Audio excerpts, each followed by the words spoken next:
I'm extremely excited to be part of this wonderful positive youth development and multimedia training program. To get accepted, the process included completing a 6-page application, an in-person interview, and after 10 of us was accepted into the program, the work began. Our challenge is to develop a change documentary on the topics. Meetings were held in various places, and it was great meeting other youths in the program. We had many discussions, along with lunch, about different topics to choose, and suddenly, the word life became evident that that's what we wanted to discuss. Our opinion about life and how we see the truth behind the streets. We were on a roll meeting every weekend, and then came coronavirus. The truth behind the street. World we created on my neck, the cause of fed up frustration. Stuck beneath you every way, I can't get a Jason. Salt is plenty, the sugar is empty. Please explain so we can. The truth behind the streets is that the coronavirus has disrupted all our lives. We quickly had to change our way of life as we knew it. Everything from going grocery shopping to hanging out with our friends was different. First, we were told by the President of the United States that this was not a big deal. We were given so much mixed information. Things were hectic. Our healthcare system was not prepared to handle the thousands of sick people, hundreds more every day. With over 100,000 cases in the U.S. alone, about 10% of our population was impacted. People needed ICU beds, ventilators, and medicine.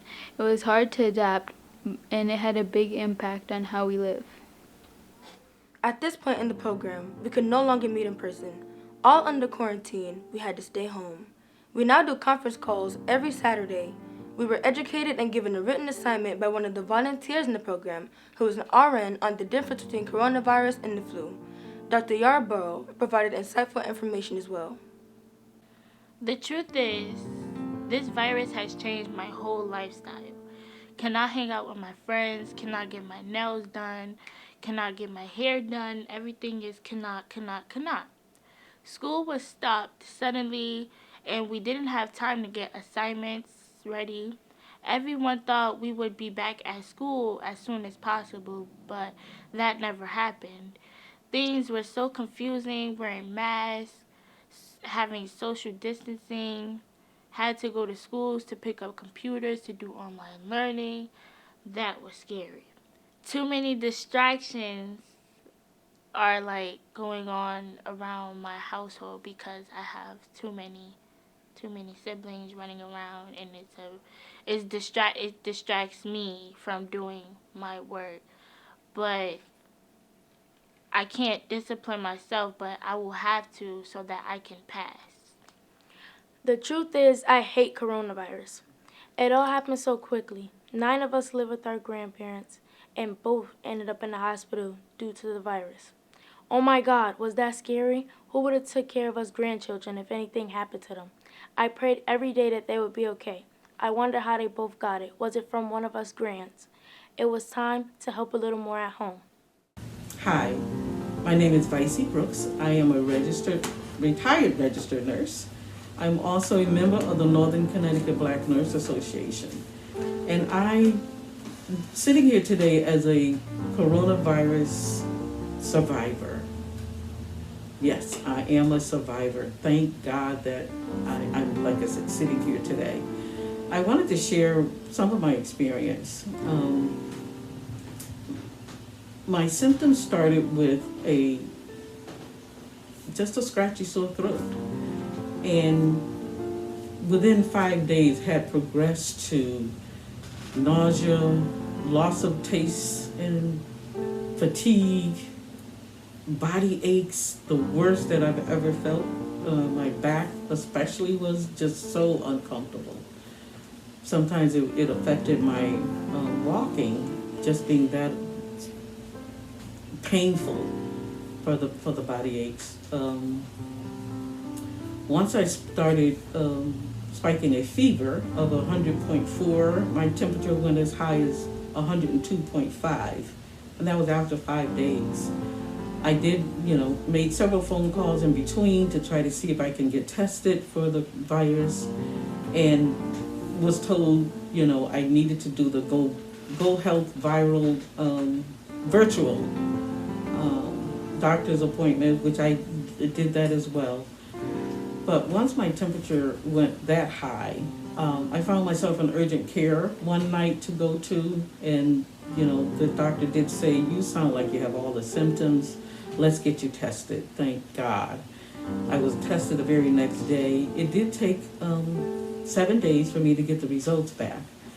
But in the meantime, I did what I needed to do. I relied on my nursing abilities. I did the deep breathing exercises to help expand my lungs. I was drinking plenty of fluids, even though nothing tasted good. My sister was making me homemade chicken soup, beef soup, but nothing tastes, like I said, didn't taste well, but I still pushed myself. I did not just lay down. I got up, I moved around, I walked. But what I just wanted to stress the importance of, please listen to what we're being asked to do. Do the social distancing. I, in turn, have made sure that I wiped down with disinfectant everything that I touched, just so that I don't spread this to anyone else. There's so much that's unknown about this virus that it's so important to, again, listen, make sure that you educate yourself and know what's going on. Okay? Hope everybody stays safe and enjoy the rest of your day. What I don't like about the coronavirus is that I can't go to school, which I loved, cannot do fun things together with my friends because we can't see each other in person, and I feel like I'm going insane because I can't interact with anybody.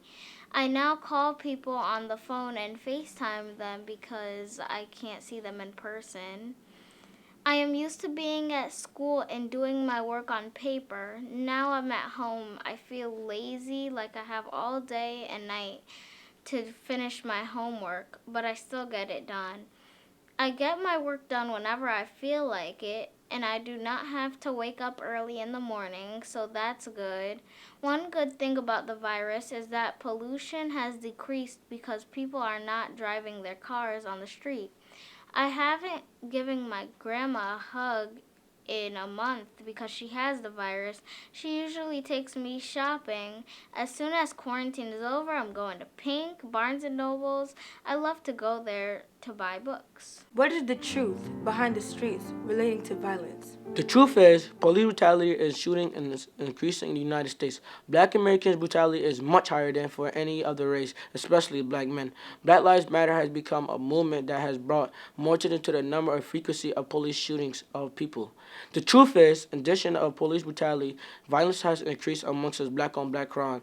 According to the Hartford Police Chief, Hartford has seen an increase of 36.7 in shooting in 2020, and an increase of cars being stolen, an increase of robberies right in our own neighborhood. And over one weekend, there was 3 shootings resulting in death. Unfortunately, I had a family member that was killed by gun violence. I can tell you about the truth on the streets.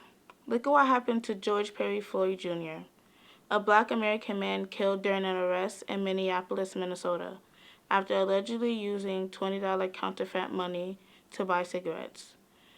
Derek Chauvin, a white police officer, knelt on his neck for nearly 8 minutes as he laid handcuffed on the ground. The truth is, they killed him. "Please, I cannot breathe," he said, but does not appear to resist. Watching the funeral of George Floyd was almost unbearable and painful to watch. A few days after Mr. Floyd's funeral, there was another shooting of a young black man in Atlanta, Georgia, by a white police officer. What are your thoughts, and how do you respond if you are stopped by the police? Be polite and respectful when stopped by the police. Keep your mouth closed. Do not get into an argument with the police. Keep your hands in plain sight and make sure the police can always see your hands. Avoid physical contact with the police. No sudden movements and keep hands out of your pockets. Stay calm and remain in control. Watch your words, body language, and emotions. Caution tape on another corner. News stations racing to be the first to report another tragic end. Enslaved in the city. Noise, guns, bang, bang, pow, pow. When will it end? The lives of our youth is in jeopardy. Is anybody listening? Is anybody seeing? Does anybody care? Bang, bang, pow, pow. Another shooting in our town. This is life as we know it. This is the truth behind the streets. The truth is, it's time for change. Change has started through Black Lives Matter protests, which started as a call to action in response to violence and anti-Black racism. Our intention from the very beginning was to connect Black people from all over the world who have shared a desire for justice to act together in their communities. Suggest police officers need additional emotional, psychological training, need to get to know their community that they serve, requiring officers to de-escalate before using force, using guidelines defining the types of force that can be used to respond to specific situations, restricting or banning chokeholds and strangleholds, requiring a verbal warning before using deadly force, preventing officers from shooting at moving vehicles except in extreme circumstances, requiring officers to exhaust other options before resorting to deadly force, establishing a duty by officers to intervene if one of their colleagues is using excessive force, requiring officers to report all use of force or attempted use of force.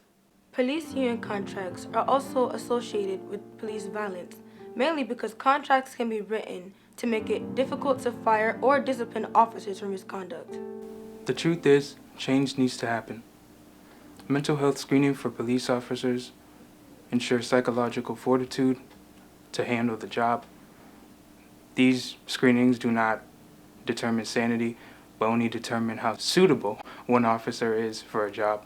We need to bring back the Officer Friendly Act, which started in 1966 in Chicago.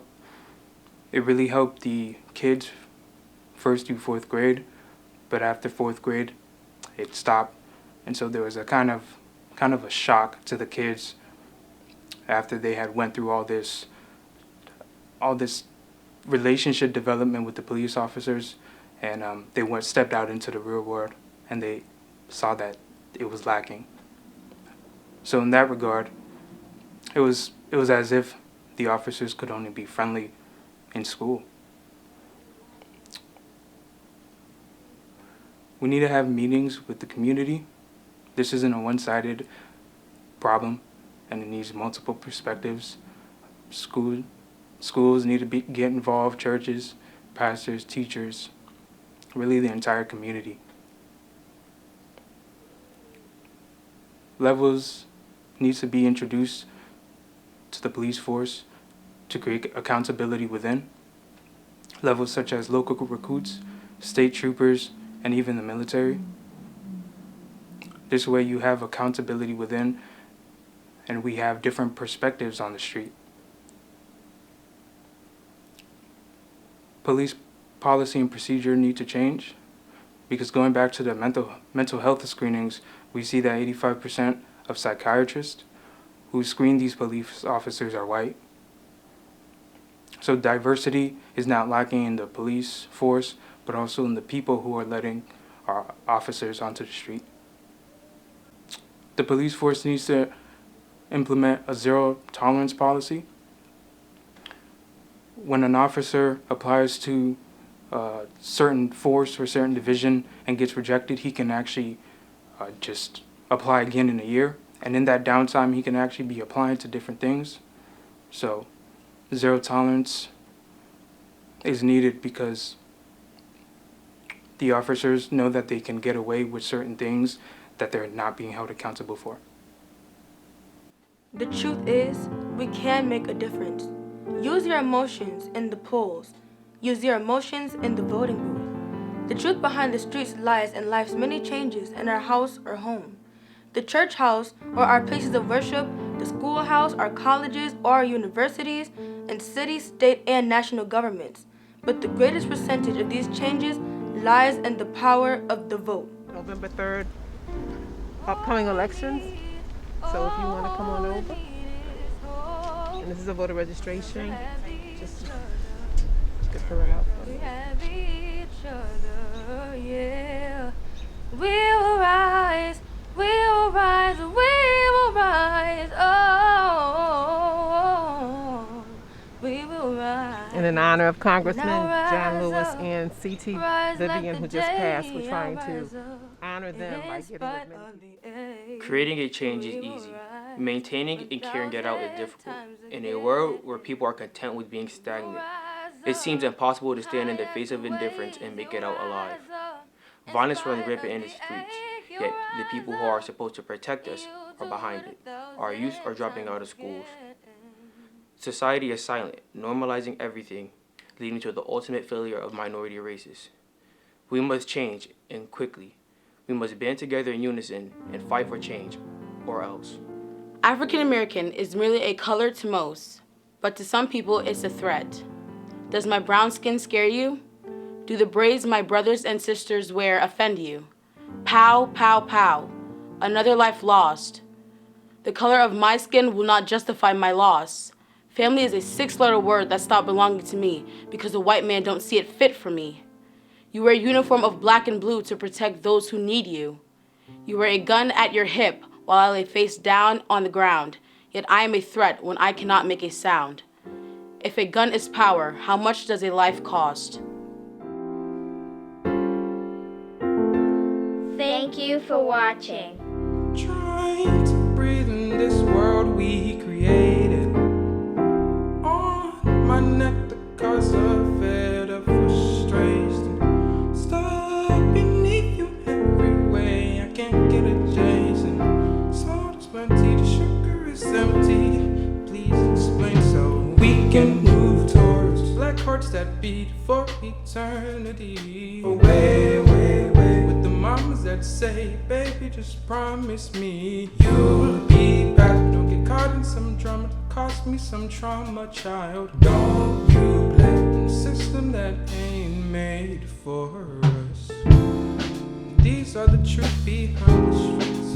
Walk with me if you believe in the change that you too see, where a love can be completed. These are the truth behind the streets. Accountable for your dirty deeds. It's a step I need to feel at ease. Protect and set me, please. Once again, you calling for your order. Order that killed somebody's brother, somebody's daughter. Medicine called change, can't even buy for a quarter, no. Suits me well, cause money's up top, and I'm even lower. Can move towards black hearts that beat for eternity. Way, way away with the mamas that say, baby, just promise me